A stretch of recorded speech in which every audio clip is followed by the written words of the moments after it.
मेरा नाम ज़ीशान है और मैं फैसलाबाद के एक गांव का रहने वाला हूं। मुझे फुटबॉल का बहुत शौक था और मैं हर रोज़ शाम को फुटबॉल खेलने के लिए जिस गली से गुजर कर जाता था, वहाँ एक समरीन नाम की लड़की रहती थी जो रोज़ मुझे देखने के लिए मेरा इंतज़ार किया करती थी। वो मुझे छुप छुप कर देखा करती थी और मुझे उसका यूं छुप छुप कर देखना बहुत अच्छा लगता था। और फिर आहिस्ता आहिस्ता हमारी इशारों में बात होने लगी। मैं जब भी उसकी गली से गुजरता तो वो कभी छत पर मेरा इंतज़ार कर रही होती थी तो कभी दरवाजे में खड़े होकर। ऐसे ही इशारे इशारे में हमें एक दूसरे से मोहब्बत हो गई।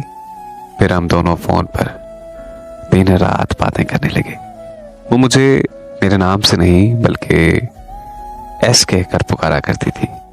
उसे तोहफों का शौक नहीं था, लेकिन फिर भी मैंने उससे एक घड़ी तोहफे में दी। वो बहुत खुश हुई और उसने मुझे कहा कि मैं तुम्हारे इस तोहफे को, इस घड़ी को हमेशा अपने सीने के साथ लगा कर रखूंगी। वो मुझे अक्सर कहा करती थी कि तुम मुझे कभी छोड़ना मत, और मैं उसे हमेशा यही जवाब देता था कि मैं तुम्हारा साथ कभी भी नहीं छोड़ूंगा। ऐसे ही हमें 5 साल गुजर चुके थे और हमने साथ जीने मरने की कस्में खा ली थी।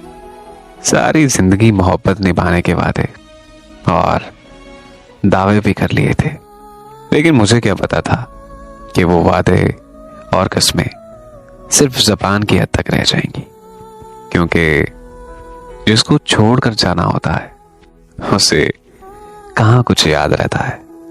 वो तो बस चला जाता है।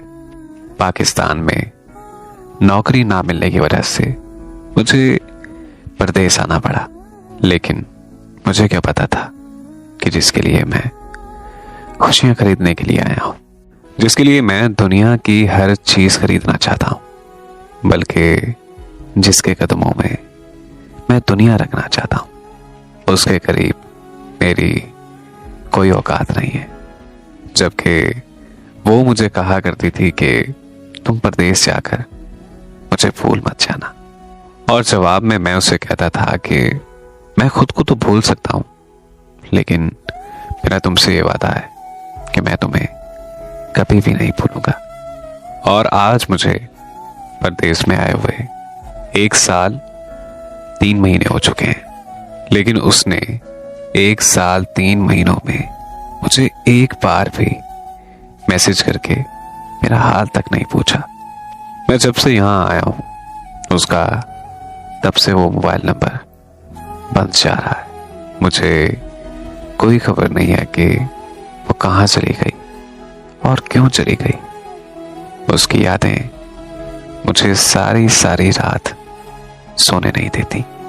मैं अक्सर उसे यही कहता था कि अगर तुम मुझे कभी छोड़कर जाना चाहो तो बस मुझे सिर्फ एक दफा बता देना कि तुम्हें मेरी जिंदगी से जाना है। मैं तुम्हें जाने दूंगा, तुम्हें कभी नहीं रोकूंगा, क्योंकि जबरदस्ती के रिश्ते हमेशा तकलीफ देते हैं।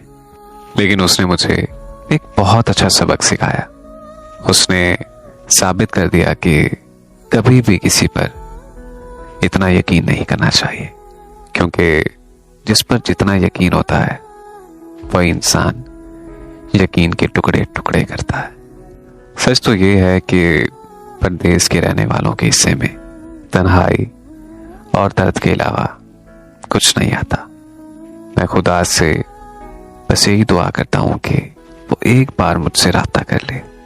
अगर उसे मेरे साथ नहीं रहना तो कम से कम मुझे एक बार बता तो दे, ताकि मेरी बेचैनी और मेरा इंतजार खत्म हो जाए, क्योंकि ऐसा इंतजार मुझे बहुत तकलीफ दे रहा है, जिसमें मुझे यही नहीं पता कि जाने वाला लौट कर आएगा भी या फिर नहीं। बस अब मेरे दिल में सिर्फ एक ही हसरत है कि वो कहीं से मुझसे राब्ता कर ले और मुझे बता दे कि वो मेरी जिंदगी से जा चुकी है।